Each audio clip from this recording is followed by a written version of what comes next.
Urdu novel Himalaya قسط number 83 bye Urdu داستان۔ ایڈنا dimple Y3 department کے انچارج سے گفتگو کر رہی تھی۔ میں سخت پریشان ہوں جناب۔ بلا شبہ شیران کے سلسلے میں میں نے ایک مخلصانہ تجویز پیش کی تھی۔ بادشاہ خان کے حالات سے آپ لوگ خود بھی آگاہ ہیں۔ وہ عمر کے ساتھ ساتھ ذہنی طور پر معطل ہوتا جا رہا ہے۔ اس کا ثبوت یہ بھی ہے کہ وہ اپنے دشمن شیران کو ٹھکانے نہیں لگا سکا۔ کیا اتنے بڑے سٹاف کے ساتھ کوئی شخص ایک آدمی کی دشمنی بھی نہیں سنبھال سکتا؟ شیران بلا شبہ ہر طرح سے اپنے آپ کو بادشاہ خان سے برتر ثابت کر چکا ہے۔ اس دوران میں اس کی فطرت کا تجزیہ بھی کرتی رہی ہوں جناب۔ یہ دشمن صرف انسان عقل و خرد سے آری نہیں، جو کچھ کرنا چاہتا ہے وہ بحسن و خوبی کر لیتا ہے۔ اس کی کارکردگی کا انداز ایسے بیرسٹر کی طرح ہوتا ہے جسے اپنے اطراف ہمیشہ چھوٹے نظر آتے ہیں اور بلا شبہ اپنے پروگرام میں کامیاب و کامران رہتا ہے۔ ایک ایسے شخص کو میں نے آپریشن کے لیے منتخب کیا تو یہ میری دیانت تھی اور میرے خلوص سے کوئی بھی انکار نہیں کر سکتا۔ کوئی ایسی بات ہوئی ہے میڈم ڈمپل جس سے آپ کو تنظیم سے کوئی شکایت پیدا ہو گئی ہے؟ ہرگز نہیں جناب۔ میں نے تمہید کے طور پر یہ الفاظ کہے ہیں۔ مجھے ذمہ داری سونپی گئی تھی کہ میں آپریشن تک کے وقت کے لیے شیران کو اس کے دشمنوں سے بچائے رکھوں۔ بادشاہ خان یا شیران کی فطرت سے بن جانے والے اس کے ہزاروں دشمن اس کی طاق میں تھے، اور بلا شبہ شہری زندگی شیران کے لیے شدید نقصانات کا باعث بن سکتی تھی۔ وہ کہیں بھی اپنی فطرت سے باز رہنے والوں میں سے نہیں ہے۔ اسے قتل و غارت گری سے دلچسپی ہے۔ وحشانہ حرکات اس کی سرشت میں شامل ہے۔ ایسے حالات میں ہم اسے کسی طرح ہینڈل کر سکتے ہیں۔ میں یہ عرض کرنا چاہتی ہوں کہ جناب اس پر سے میری ڈیوٹی ختم کر دی جائے اور کسی اور ڈپارٹمنٹ کے سپرد کر دیا جائے۔ میں ایک لمحہ بھی اگر اس کی طرف سے غافل رہوں تو وہ باز نہیں رہ سکتا۔ دوسرے لوگ اس کے لیے ناکافی ہیں، لیکن اگر میں اپنا تمام وقت اس پر صرف کر دوں تو اس کا مقصد ہے کہ میری ڈیوٹی صرف ایک آدمی کی نگرانی رہ جاتی ہے اور میرے دوسرے کام پسے پش چلے جاتے ہیں۔ ان حالات میں میں چاہتی ہوں کہ اس کی ذمہ داری کوئی اور سنبھال سکے اور مجھے بینکاک واپس آنے کی اجازت دی جائے۔ او میڈم ڈمپل، آپ کا یہ مطالبہ غلط نہیں ہے، بس آپ نے چونکہ شیران کی ذمہ داری قبول کی تھی اس لیے ڈپارٹمنٹ نے آپ کو اسی کام کے لیے مخصوص کر دیا۔ بلا شبہ آپ کا کہنا درست ہے کہ ابھی آپریشن میں ایک طویل عرصہ باقی ہے اور اس وقت تک شیران کی نگرانی آپ کے سپرد کر دی جائے یہ آپ کی شخصیت کی توہین ہے۔ میں اپنے اختیارات سے کام لیتے ہوئے آپ کو اس سلسلے سے گلو خلاصی دلا سکتا ہوں اور ایسا ہی کیا جانا بہتر ہے۔ آپ بھی بارتھم کے علاقے میں ہیں نا؟ جی ہاں، بڑے دلچسپ واقعات پیش آ چکے ہیں جناب۔ اس دوران جب ہم پہاڑوں اور جنگلوں میں تھے تو وحشی درندوں کا شکار کر رہا تھا، اس لیے کہ ایک درندے نے اس کے باپ کا خاتمہ کر دیا تھا۔ بڑے بڑے سرکش درندوں کو اس نے اس طرح ختم کر دیا کہ آپ تصور بھی نہیں کر سکتے۔ مجھے خطرہ تھا کہ درندے کہیں نہ کہیں اس کو کسی جگہ ضرور ہلاک کر دیں گے، اس لیے میں اسے بہلا پھسلا کر ہانگ کانگ لے گئی، لیکن ہانگ کانگ میں اس نے 5 افراد کو قتل کر دیا اور ہانگ کانگ کی پولیس بری طرح اس کی تلاش میں سرگرداں ہو گئی۔ چنانچہ میں اسے لے کر پھر بارتھم کے علاقے میں آ گئی ہوں اور اب وہ بے ہوشی کے عالم میں میرے ساتھ ہے۔ میں فوری طور پر کوئی فیصلہ چاہتی ہوں۔ میڈم کنگ لوئی کہاں ہے؟ کیا اس سے آپ کا رابطہ قائم نہیں ہو سکتا؟ میری ملاقات کنگ لوئی سے ہوئی تھی۔ کنگ لوئی کا ایک ذاتی معاملہ بھی تھا جس میں وہ ملوث تھا۔ پچھلے دنوں وہ بینکاک گیا تھا، پتہ نہیں آج کل کہاں ہے۔ اگر آپ مناسب سمجھے تو پہلے قدم کے طور پر اسے کنگ لوئی کے سپرد کر دے۔ کنگ لوئی کو آپ بذات خود مفصل ہدایات جاری کر سکتی ہیں۔ وہ ذہین آدمی ہے اور میرا خیال ہے کہ وحشت میں کسی طور شیران سے کم نہیں۔ ایسی حالت میں وہ درندے ایک دوسرے کو بخوشی سنبھال لیں گے اگر وہ دوست بن جائیں گے۔ کنگ لوئی کو اپنی حرکتیں بھی ایسی ہیں کہ شیران اس کے ساتھ خوش رہ سکے گا۔ بہرطور عارضی طور پر آپ کنگ لوئی کو اپنی ذمہ داری سونپ دے، اس کے بعد پھر ڈپارٹمنٹ کوئی مناسب فیصلہ کر سکے گا۔ اگر کوئی ایسی مشکل پیش آئی تو ہم شیران کو حاصل کر کے اپنے وطن پہنچا دیں گے۔ جب کچھ عرصے کے لیے اس کی ذہنی قوتیں چھین لی جائیں گی، برین واش کر دیا جائے گا اس کا، پھر جب ہم آپریشن کی تیاریاں کریں گے تو اسے اس کی حیثیت لوٹا دی جائے گی۔ بہت سے اقدامات ہو سکتے ہیں۔ دراصل شیران کو اس کی اصل حیثیت میں زندہ رکھنے کا فیصلہ اس لیے کیا گیا تھا کہ وہ کام کا آدمی تھا، لیکن اگر وہ کوئی مشکل بن رہا ہے تو اس کا حل بھی تلاش کر لیا جائے گا۔ ٹھیک ہے، بہرطور کنگ لوئی سے رابطہ قائم ہونے تک میں اسے اسی طرح بے ہوش رکھوں گی۔ اس کی جسمانی قوت کم ہو جائے گی، لیکن اس کے علاوہ اور کوئی چارہ کار نہیں، کیونکہ ہوش میں آنے کے بعد وہ مجھ سے سوال کرے گا کہ میں اسے ہانگ کانگ سے کیوں لے آئی۔ میں کیا جواب دوں گی؟ اور پھر ممکن ہے وہ ضد کر کے دوبارہ وہاں جانے کی کوشش کرے اور پھنس جائے۔ اس طرح ہماری اچھی خاصی الجھنیں پیدا ہو سکتی ہیں۔ براہ کرم ان الجھنوں سے بچنے میں فی الحال کنگ لوئی کا انتظار کیجیے۔ آپ کے ساتھ ذمہ دار لوگ موجود ہیں، وہ اسے مصنوعی ذریعے سے خوراک وغیرہ پہنچانے کا بندوبست بھی کر لیں گے، اور اگر کوئی دقت ہو تو آپ چند افراد کو بینکاک بھیج سکتی ہیں اور اپنی ضرورت کا سامان یہاں سے حاصل کر سکتی ہیں۔ شکریہ، کنگ لوئی کو میں ہدایات دے دوں گی۔ وائی 3 ڈپارٹمنٹ نے اسے اس کام کے لیے مخصوص کیا ہے۔ جی ہاں، لیکن اس کے ساتھ ہی اسے یہ بھی ہدایت دیں کہ شیران کی زندگی پورے ڈپارٹمنٹ کے لیے انتہائی اہمیت رکھتی ہے، اور اگر اسے کوئی نقصان ہوا تو اس سے اس کی جواب دہی کرنا ہوگی۔ بہتر۔ ایڈنا ڈمپل نے سلسلہ منقطع کیا اور گہری گہری سانسیں لینے لگی۔ اس کے ہونٹوں پر ایک تھکی تھکی سی مسکراہٹ تھی۔ شیران کی شکل اس کی آنکھوں میں گھوم رہی تھی، اس سے زیادہ فاصلے پر نہیں تھا، لیکن ایڈنا ڈمپل وہیں اسی جگہ اسے یاد کر کے اس کے حرکات کے تصور سے لطف اندوز ہو رہی تھی۔ پھر اس کے دانت ایک دوسرے پر مضبوطی سے بھینچ گئے۔ شیران کی تمام حرکات کے باوجود اس کی ایک حرکت ایڈنا کے لیے ناقابل برداشت تھی، وہ یہ کہ اس نے ایڈنا کو عورت کی حیثیت سے کوئی بھی اہمیت نہیں دی تھی۔ ایک ناقابل یقین سی بات تھی، ایک ایسی بات جس کے بارے میں جب بھی ایڈنا سوچتی اس کا دل چاہتا کہ خنجر لے کر شیران کے بدن کے ٹکڑے ٹکڑے کر دے، لیکن مشکل تھا۔ وہ دن بھی گزر گیا اور اس وقت رات کے تقریباً 9:30 بجے تھے جب ٹرانسمیٹر پر اشارہ موصول ہوا۔ اس نے جلدی سے ٹرانسمیٹر سیٹ سنبھال لیا تھا۔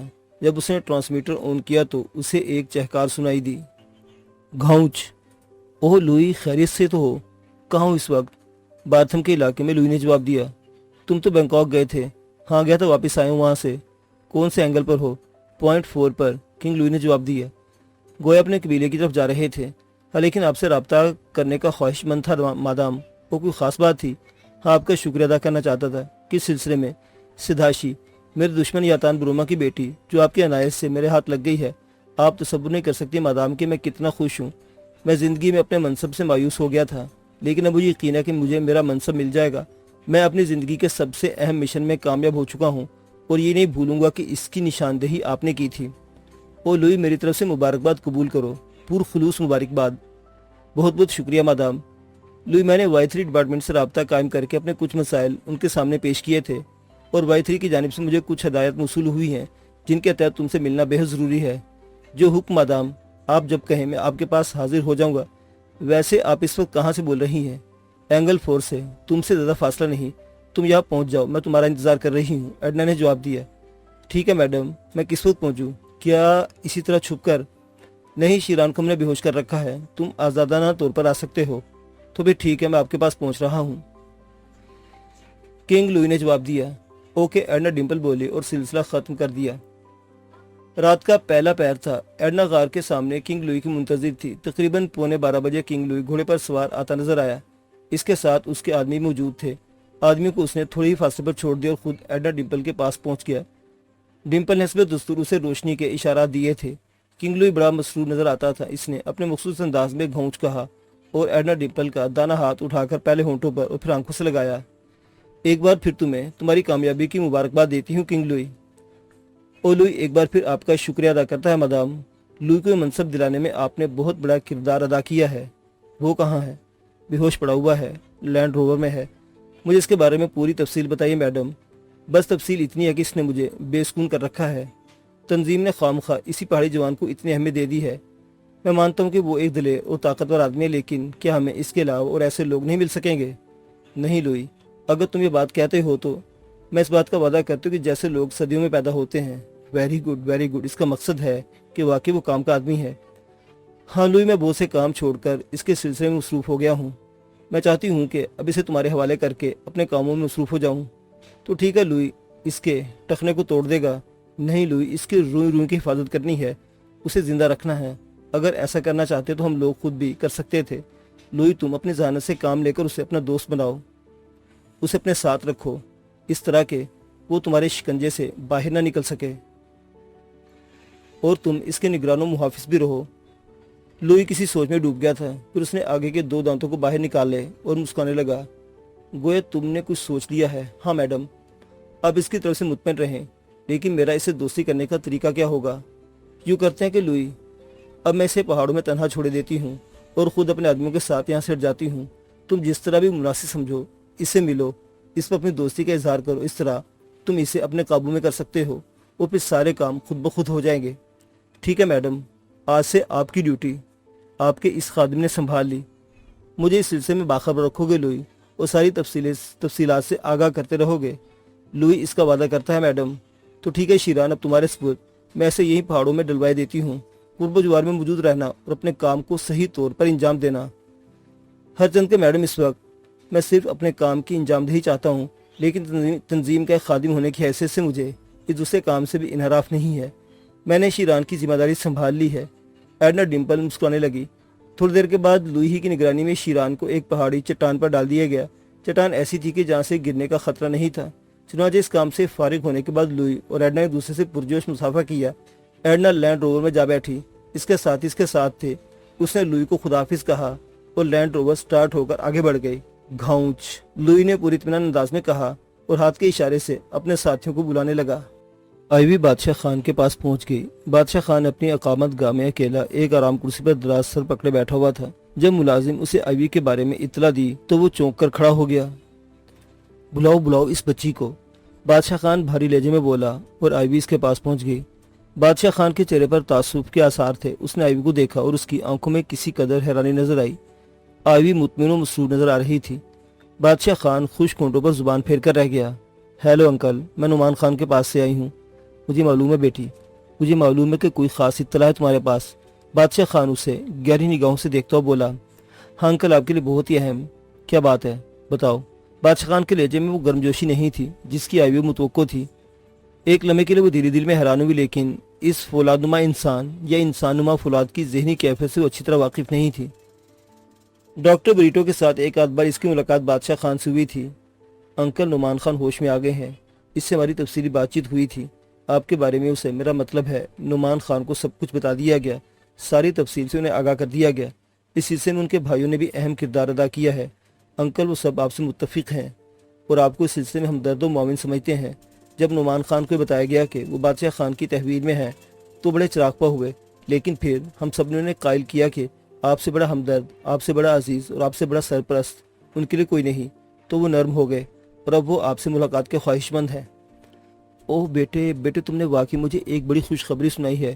کاش اس کے جواب میں تمہیں کوئی اچھی خبر سنا سکتا۔ کاش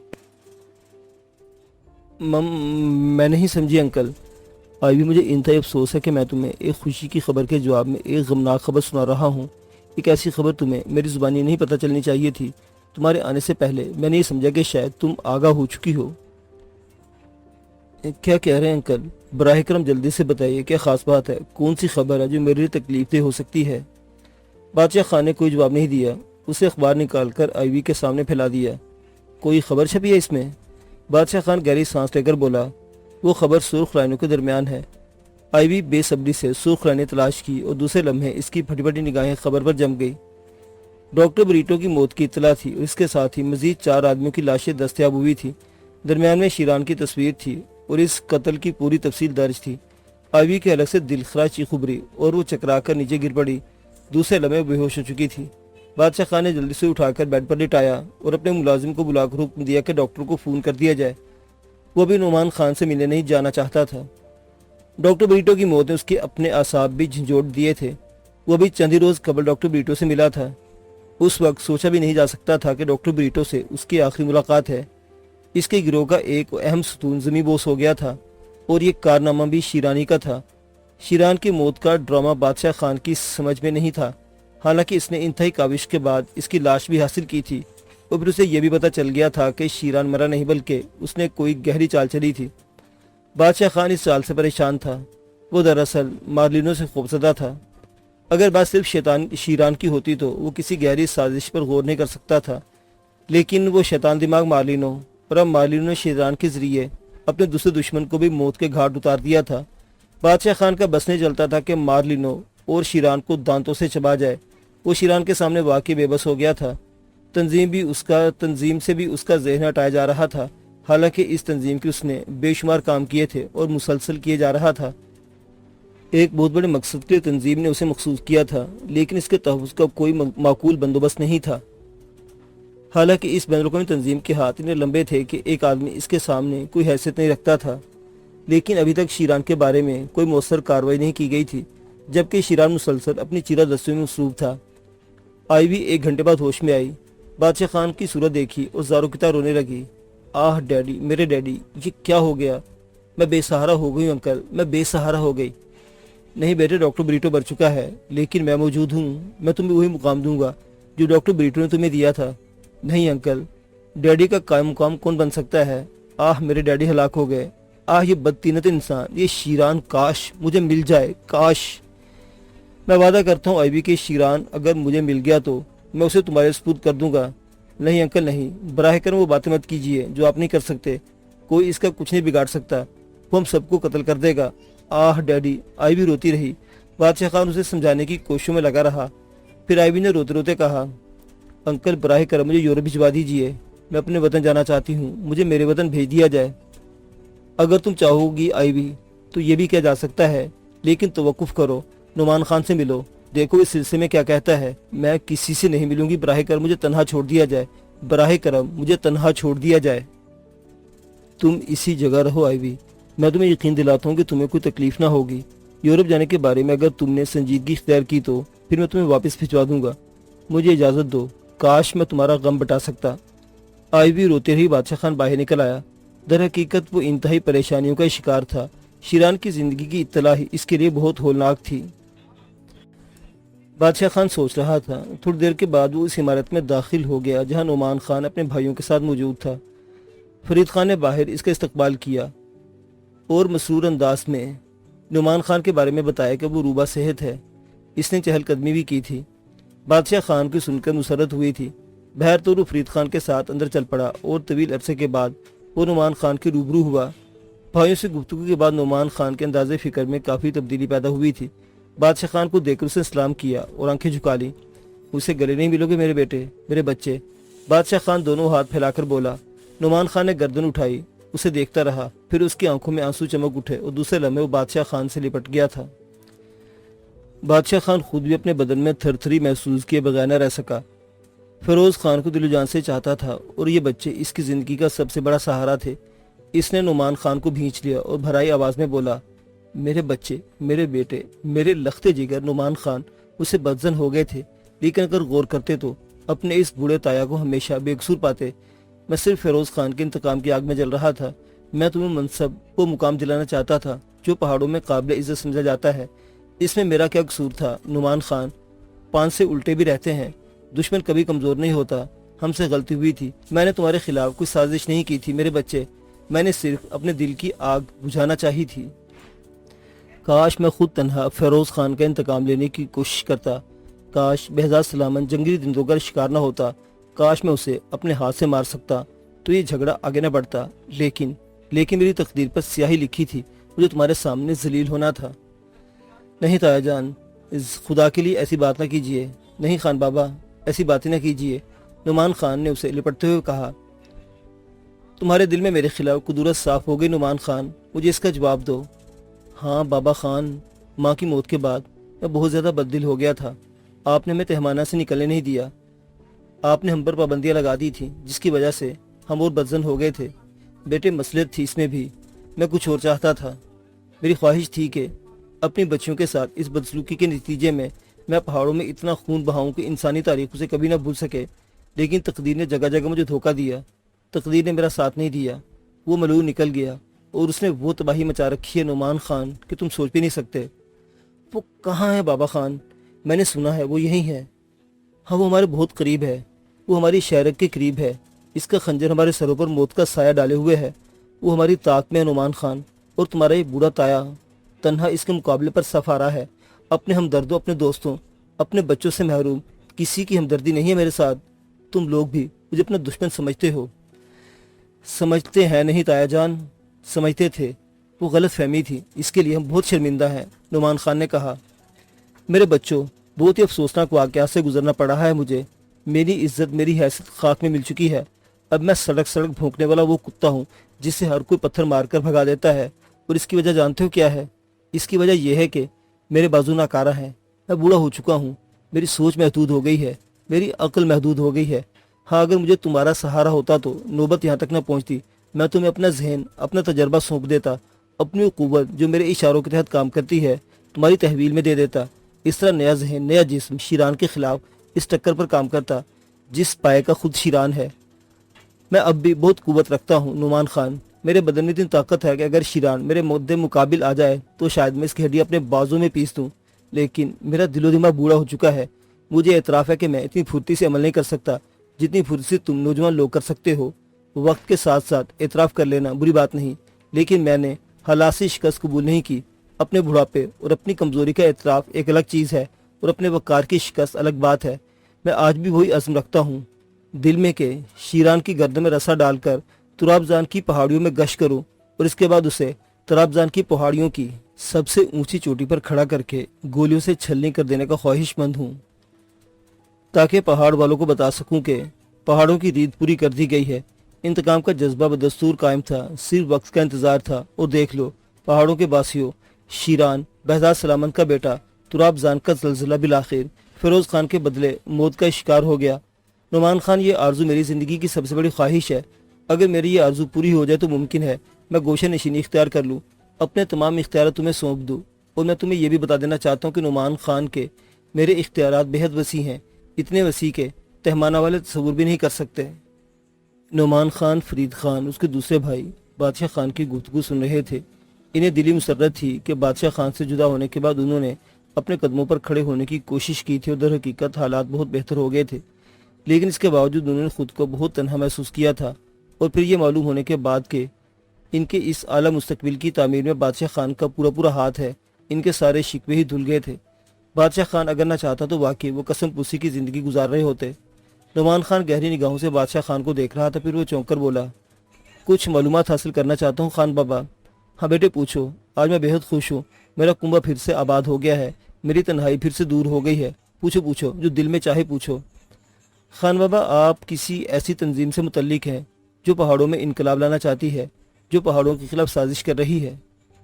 بادشاہ خان کے ہونٹوں پر مسکراہٹ پھیل گئی، پھر اس نے مسکراتے ہوئے کہا، میں بلا شبہ ایک تنظیم سے متعلق ہوں، ایک ملک کی بہت بڑی تنظیم ہے، لیکن تمہارے دوسرے الفاظ غلط ہیں، تمہیں ناقص اطلاع دی گئی ہے۔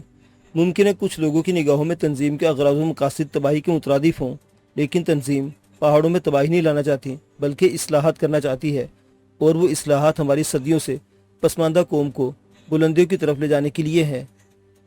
میں وہ اصلاحات ہماری بہتری کے لیے ہے نعمان خان۔ خان بابا، میں آپ کے تجربے کو چیلنج نہیں کروں گا، لیکن اگر معاملہ کسی غیر قوم کا ہے تو کیا آپ یہ نہیں جانتے خان بابا کہ ایسٹ انڈیا کمپنی انڈیا میں تجارت کرنے آئی تھی؟ وہ لوگ بھیگی بلیوں کی طرح مغلوں سے رعایتیں مانگتے ہوئے ہندوستان میں داخل ہوئے تھے اور اس کے بعد ہندوستان کی تقدیر کے مالک بن بیٹھے۔ یہ غیر ملکی لوگ، یہ غیر مذہب قومیں کبھی ہماری دوست نہیں ہو سکتی۔ یہ لوگ ہمیں غلام بنانے کے روپ بدل بدل کر ہمارے درمیان آنے کی کوشش کرتے رہے ہیں اور کرتے رہیں گے۔ خان بابا، ان پہاڑوں کی ایک تاریخ ہے۔ جب ہندوستان پر انگریز قابض نہیں ہوئے تھے تو انہوں نے ہندوستان کے چپے چپے کو اپنا غلام بنا لیا، لیکن پہاڑوں کی سربلندی ان کے سامنے اس وقت بھی سرنگو نہ ہوئی، نہ پہاڑوں نے انہیں کبھی تسلیم کیا۔ اور جب بھی انہوں نے ان پہاڑوں کی جانب رخ کیا، ہم نے انہیں کتے کی طرح دم دبا کر بھاگنے پر مجبور کر دیا۔ خان بابا، پہاڑوں کی تاریخ جو کی تو رہنی چاہیے، ہم خود اس میں کوئی بھی رد و بدل کرتے رہیں، لیکن غیر ملکی لٹیروں کو ہم ان چٹانوں میں پناہ گزی ہونے کی اجازت نہیں دیں گے۔ بادشاہ خان سنجیدہ نگاہوں سے نعمان خان کو دیکھ رہا تھا، پھر اسے گردن ہلاتے ہوئے کہا، تم کیا سمجھتے ہو نعمان خان، میں ان پہاڑوں کا سوداگر نہیں ہوں، میں انہیں فروخت کرنے کے بارے میں نہیں سوچ رہا، لیکن میرے بچے جس طرح شہر بدلتے ہیں اسی طرح ادوار بھی بدلتے ہیں۔ یہ پسماندہ چٹانیں آج بھی بے شمار مسائل کا شکار ہیں۔ پہاڑوں میں آیا وہ قبیلے آج بھی خانہ بدوشوں کی سی زندگی گزار رہے ہیں۔ ہمارے وسائل بہت محدود ہیں، ہمیں دنیا کی جدید قوموں سے کٹ کر رہنا پڑ رہا ہے، اور اس کی صرف ایک ہی وجہ ہے، وہ یہ کہ ہم نے کسی کی دوستی قبول نہیں کی، کسی دوست کو دوست نہیں سمجھا۔ پہاڑوں کی جیلیں آج بھی اتنی ہی طاقتور ہیں کہ کوئی اگر بیرونی قوت کبھی ان پر مسلط ہونے کی کوشش کرے تو وہ اس کے دانت کھٹے کر دیں، لیکن اگر کوئی ہمارے لیے دوستی کا ہاتھ آگے بڑھائے، ہم سے تعاون کی درخواست کرے، تو کیا ہم نے کبھی مہمان کا ہاتھ ٹھکرایا ہے؟ وہ ہمارے دوست ہیں اور ہمارے ساتھ مل کر ہمارے علاقے کو ترقی دینا چاہتے ہیں۔ نہیں خان بابا، نہیں، ہم ان غیر ملکیوں پر، ان غیر قوموں پر بھروسہ نہیں کر سکتے۔ خان بابا، تاریخ گواہ ہے، 1400 سال کی تاریخ گواہ ہے کہ دنیا کو غیر مذہبوں کو جو سب سے بڑا خطرہ لاحق ہے وہ ہماری تنظیموں سے ہے۔ بے شک ہمارے آپس کے اختلاف بہت وسیع ہیں، لیکن جب ہم یکجا ہوتے ہیں تو پھر کوئی قوم ہمارے مقابل نہیں آتی۔ یہ ہماری تاریخ ہے۔ ہر چند کے اس تاریخ کو تبدیل کرنے کے لیے صدیوں سے کام ہو رہا ہے، اور ہمارے دشمن اس میں کافی حد تک کامیاب ہو گئے ہیں، لیکن اس کے باوجود جانتے ہیں کہ کوئی بھی مرحلہ ایسا آ سکتا ہے جب ہمارے ذہن بھی جاگ اٹھیں اور ہم پھر ایک صف میں کھڑے ہو جائیں۔ خان بابا، آپ اس تنظیم کے اغراض و مقاصد میں حصہ نہ لیں، وہ لوگ مخلص لوگ معلوم نہیں ہوتے۔ نعمان خان، تمہاری پرجوش تقریر بہت خوب ہے، لیکن تو بوڑھے خان کو اتنے بے غیرت کیوں سمجھتے ہو کہ وہ اپنے ان لوگوں کے خلاف وطن فروشی پر آمادہ ہو جائے گا؟ میں صرف اپنے ملک کی بھلائی کے لیے، پہاڑوں کی بہتری کے لیے اتنا کچھ کر رہا ہوں کہ ہمارے اوپر حرف نہ آئے اور ہم اپنا مقصد حاصل کر لیں۔ تنظیم میں میری حیثیت کافی مضبوط ہے، میں لوگوں سے جو گفتگو کی ہے پہاڑوں کے مفاد میں ہے۔ اس کے بارے میں تمہیں تفصیل بتاؤں گا۔ میرے کہنے کا مقصد یہ ہے کہ میں اس بات سے انحراف نہیں کرتا کہ میں تنظیم سے متعلق ہوں، لیکن تم اس سلسلے میں کیا کہنا چاہتے ہو نعمان خان؟ مجھے اس بارے میں بتاؤ۔ بابا خان، گل خان میرے پاس آیا تھا۔ گل خان نے مجھے بتایا تھا کہ کس طرح پہاڑوں کی خلاف سازش ہو رہی ہے، اور تایا بابا خان بھی اس میں شریک تھے۔ میں نے اس سازش کے بارے میں تفصیلات معلوم کرنا چاہی۔ خان بابا، لیکن کسی نے اسے قتل کر دیا۔ قاتل تنظیمی کے لوگ تھے۔ اس کے بعد ہم پر بے درپے حملے شروع ہو گئے۔ انہیں یہ سوچا ہوگا کہ اس نے تنظیم کے راز سے واقف ہو گیا ہوں۔ میں ان کے قبضے میں چلا گیا اور بہر تو میری جان بچ گئی، مجھے اب تک پہنچا دیا گیا۔ لیکن اس سلسلے میرے دوست ڈاکٹر بریٹو نے میرے لیے ایک نمایاں اقدام کیا ہے۔ ہاں نعمان خان، اس کا احسان ہے مجھ پر۔ میں مرحوم بریٹو کے احسان کو کبھی نہیں بھول سکتا۔ بادشاہ خان نے آبدیدہ ہو کر کہا۔ مرحوم بریٹو؟ نعمان خان بری طرح اچھل پڑا۔ ہاں نعمان خان، شیران نے بریٹو کو قتل کر دیا۔ شیران نے؟ نعمان خان اچھل کر کھڑا ہو گیا۔ ہاں، اس غلیظ انسان سے بہت عرصے سے وہ ان علاقوں میں موجود ہے اور ایک خطرناک آدمی مارلینوں کے لیے کام کر رہا ہے۔ مارلینوں سے وہ اسے مراد بخشنی ہے، اور ان علاقوں میں وہ مارلینوں کے خاص آدمی کی حیثیت سے خونریزی کرتا پھر رہا ہے، جس نے میرے ساتھی ہینڈر کو بھی قتل کیا اور اب ڈاکٹر بریٹو کو۔ لیکن خان بابا، آپ کہہ رہے ہیں کہ آئیوی کہاں ہے؟ آئیوی سب کچھ سن چکی ہے، اس پر غموں کے پہاڑ ڈوب پڑے ہیں، وہ یورپ واپس جانا چاہتی ہے۔ میں نے اسے منع کیا ہے، لیکن ابھی کچھ وقت قبل تو ہاں، اس وقت آئیوی کو اپنے باپ کی موت کے بارے میں نہیں معلوم تھا۔ لیکن وہ کیسے مر گیا ہے؟ ڈاکٹر بریٹو کیسے قتل ہو گیا خان بابا؟ میری تو اس سے ہانگ کانگ میں یہ اخبار موجود ہے میرے پاس، اس میں اس کی موت کی تفصیل ہے۔ تم سے یہ کہنا چاہتا ہوں کہ نعمان خان کی صورتحال بہت سنگین ہے، بڑی ہی خوفناک، تم تصور نہیں کر سکتے۔ نعمان خان اخبار میں چھپی ہوئی خبر کو دیکھ رہا تھا۔ درمیان میں شیران کا چہرہ تھا۔ نعمان خان کی آنکھوں میں خون اتر آیا تھا، اس کے ہونٹ بھیج گئے تھے۔ پھر اس نے بھرائی آواز میں کہا، میرا اس شخص کوئی خاص تعلق نہیں رہا خان بابا، لیکن وہ بہت مہربان انسان تھا۔ اس نے ہمیشہ ایک بزرگ دوست کی طرح میری رہنمائی کی۔ بے شک یہ آپ کے اشارے پر میرے سب کچھ کر رہا تھا، لیکن خان بابا، اس کی انفرادی حیثیت بھی میری نگاہ میں تھی۔ میں اس کی موت کو نہیں بھول سکوں گا خان بابا۔ یہ آپ کے اشارے پر اپنا وطن چھوڑ کر آیا تھا، جبکہ اپنے وطن میں یہ ایک باعث زندگی بسر کر رہا تھا، لیکن یہاں وہ ہماری وجہ سے الجھنوں کا شکار ہو گیا، اور ہماری ہی وجہ سے ہمارے دشمنوں کا شکار ہو گیا۔ آئیوی بیچاری تنہا رہ گئی۔ خان بابا، آئیوی کہاں ہے؟ میں اسے تعزیت کرنا چاہتا ہوں، اسے ہمارے سہارے کی ضرورت ہے۔ وہ بھی غمزدہ ہے، اپنے وطن واپس جانے کے لیے ضد کر رہی ہے، لیکن مجھے یقین ہے کہ تم اسے سنبھال لو گے۔ تم اسے سمجھاؤ نعمان خان۔ یہ شیران خان بابا، میں سخت شرمندہ ہوں کہ آپ سے کٹ کر رہا۔ بلا شبہ مجھ سے بہت بڑی غلطی ہوئی خان بابا۔ میں اس کتے کو ایسی موت مارنا چاہتا ہوں کہ اس کے بدترین موت کا تصور بھی کسی کے ذہن میں نہ آ سکے۔ دیکھو نعمان خان، دل تو میرا بھی یہ چاہتا ہے، لیکن بیٹے تم شاید میری بات کو نہ مانو۔ میں نے ایک بار دشمن کو کمزور سمجھ کر اس کے ساتھ لاپرواہی برتی تھی، اور اس کے لیے اتنے انتظامات نہیں کیے تھے جتنے کرنے چاہیے تھے۔ اس کی وجہ یہ تھی کہ بہزاد سلامت کے بیٹے کے بارے میں مجھے تفصیلات معلوم نہیں تھی۔ اگر مجھے علم ہوتا کہ شیران اتنا شاطر اور چالاک نوجوان ہے تو شاید پہلے ہی مرحلے میں مجھے ناکامی نہ ہوتی۔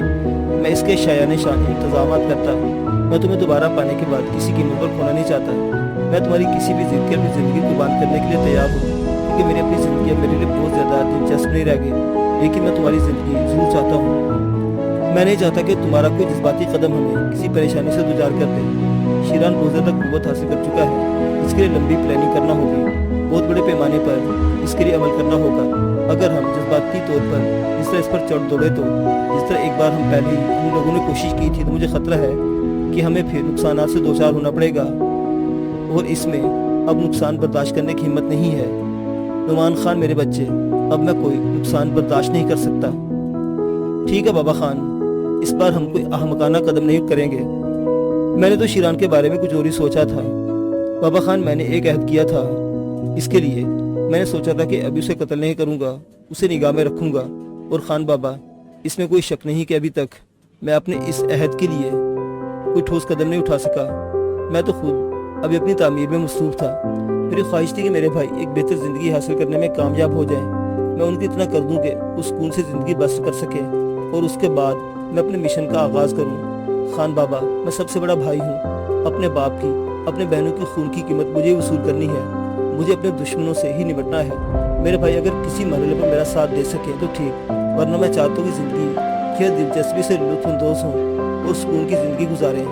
تو خان بابا، میں نے تو یہ سوچا تھا کہ شیران کو اس وقت تک موقع دیا جائے جب تک وہ زندگی کے کسی ٹھوس مرحلے میں داخل نہ ہو جائے، وہ شادی کرے، اس کے بچے پیدا ہوں، اور پھر میں اسے علل اعلان قتل کر دوں، اس کے بچے کو پروان چڑھنے کا موقع دوں، تاکہ ہماری اولادیں ان بچوں کو اپنے اجداد کا خون کا بدلہ لیں، اور وقت فیصلہ کر دے کہ کسی نے کس کے خاندان کو ختم کر دیا۔ بہزاد سلامن فیروز خان کے قتل کے بعد اپنا نام زندہ نہ رکھ سکا، یا پھر فیروز خان کے بیٹے اپنے باپ کا انتقام نہ لے سکے اور فنا ہو گئے۔ میں نے یہ عہد کیا تھا بابا خان، لیکن صورتحال بہت مختلف ہو گئی ہے۔ اب مجھے آپ کی رہنمائی کی ضرورت ہے، اب مجھے آپ کی رہنمائی چاہیے خان بابا۔ نعمان خان، بے شک تم نے انہی دلیروں کی طرح سوچا جن کی روایات پہاڑوں پر کندہ ہے، لیکن میں ایک بار پھر کہوں گا، میرے بچے ادوار بدلتے ہیں تو اقدار بھی بدل جاتی ہے، طریقہ کار بھی تبدیل ہو جاتے ہیں۔ شیران خان شیطان خان ہے، اسے مارلینو جیسی طوفانی طاقت کا تعاون حاصل ہے، اور مارلینو ایک عظیم سائنسدان ہے۔ کانگو کے علاقے میں اس نے ایک ایسا جال پھیلا رکھا ہے، بس یوں سمجھو کہ اس جگہ ایک طرح سے اس کی مملکت قائم ہے۔ شیران اس کا نائب ہے، اس نے بینکاک میں منشیات کے تمام تاجروں کو قتل کر کے اپنا اقتدار قائم کر لیا ہے، اور میں اس بات کا اعتراف کرنے میں آر نہیں سمجھتا نعمان خان کے اگر میں خود بھی چاہوں تو اس نئے کام میں الجھنے کے لیے مجھے شدید ترین محنت کرنا ہوگی، بلکہ ممکن ہے میں اس میں کامیاب نہ ہو سکوں، کیونکہ اس نے ایسے لوگوں کو اپنے راستے سے ہٹا دیا ہے جو یہاں بہت بھیانک سمجھے جاتے تھے۔ میری اپنی جو لائن ہے اس پر تو میں نے کسی کو حملہ نہیں ہونے دیا، لیکن دوسری لائن کو اپنے قابو میں کرنے کے لیے مجھے اس بات کا اعتراف ہے کہ شیران کو شکست دینا کافی مشکل ہوگا۔ اس سے تم شیران کی قوت کا اندازہ لگا سکتے ہو۔ اس نے کئی بار میرا راستہ کاٹنے کی کوشش بھی کی، لیکن میں خود کو اس پر ظاہر نہیں کیا۔ لیکن اس بات سے تم مجھے احمق نہ سمجھنا نعمان خان، یہ صرف اور صرف مسلط پسندی ہے۔ دشمن جب ضرورت سے زیادہ طاقتور ہو جائے تو پھر اس پر قوت کا استعمال مناسب نہیں ہوتا، اسے عقل سے مارا جاتا ہے۔ میں خود بھی اتنا ہی جذباتی ہوں کہ وہ اگر میرے سامنے آ جائے تو شاید اپنے آپ کو باز نہ رکھ سکوں۔ لیکن نعمان خان، میرے بیٹے، میرے بچے، میری خواہش ہے کہ اب جب کہ تقدیر نے ہمیں ایک بار بھی یکجا کر دیا ہے، اور مجھے یہ محسوس ہو رہا ہے کہ جیسے میرا برا وقت ختم ہو رہا ہے، تو تمہیں کوئی نقصان نہ پہنچے۔ تم سمجھداری سے کام کرو، پہلے مکمل صحت حاصل کرو، اس کے بعد اپنے خان بابا سے بیٹھ کر مشورہ کرو، اور پھر شیران کے خلاف عمل پیرا ہو جاؤ۔ میں کبھی یہ نہیں کہوں گا نعمان خان کے شیران کو معاف کر دو، لیکن ہمیں جو کچھ کرنا ہوگا وہ نہ سوچ سمجھ کر کرنا ہوگا، تاکہ شیران ہماری کسی چال کو سمجھ نہ سکے۔ نعمان خان خاموشی سے اس کی ساری گفتگو سن رہا تھا۔ ڈاکٹر بریٹو کی موت کو اسے واقعی صدمہ تھا۔ وہ جانتا تھا کہ آئیوی کی بری حالت ہوگی، اور در حقیقت اب وہ آئیوی سے اتنا متاثر تھا کہ اس کے دکھ کو اپنا دکھ محسوس کرتا تھا۔ بہرطور اس نے کہا، میں اتنا ناکارہ نہیں ہوں طارق جان، آپ یقین کریں میں بہت کچھ کر سکتا ہوں۔ بہرطور میں آپ سے وعدہ کرتا ہوں کہ آپ کی ہدایت کے مطابق کام کروں گا، لیکن آپ کی تنظیم تو خود میرے پیچھے لگ گئی ہے۔ اس کی تم پرواہ مت کرو نعمان خان، میں سب ٹھیک کر لوں گا۔ میرا کاروبار بہت وسیع ہے نعمان خان، اور اب میں چاہتا ہوں کہ میرے بچے میرے اس کاروبار کو سنبھال لیں۔ میں ازسرِنو تمہیں اس بارے میں تفصیلات بتاؤں گا۔ فی الحال شیران کو ذہن سے نکال دو، اس پر بس نگاہ رکھی جائے گی وہ کہاں ہے اور کیا کر رہا ہے۔ اس کے بعد ایک مناسب وقت پر ایسا آئے گا جب میں تمہیں اجازت دوں گا کہ اب صرف وہ شیران کے سلسلے میں فیصلہ کرو۔ نعمان خان گہری سوچ میں ڈوب گیا تھا، پھر اس نے گردن ہلاتے ہوئے کہا، ٹھیک ہے بابا خان، میں آپ کے حکم کے مطابق عمل کروں گا۔ اب ہم نے اپنی باغ دوڑ آپ کو سونپ دی ہے۔ بوڑھے بادشاہ خان نے ایک بار پھر نعمان خان کو سینے سے لگا لیا، اس کا چہرہ مسرت سے سرخ ہو رہا تھا۔ معزز سامعین حضرات، پہاڑوں کے خان بادشاہ خان اور شیطانوں کے شیطان شیران خان کی یہ داستان ابھی جاری ہے۔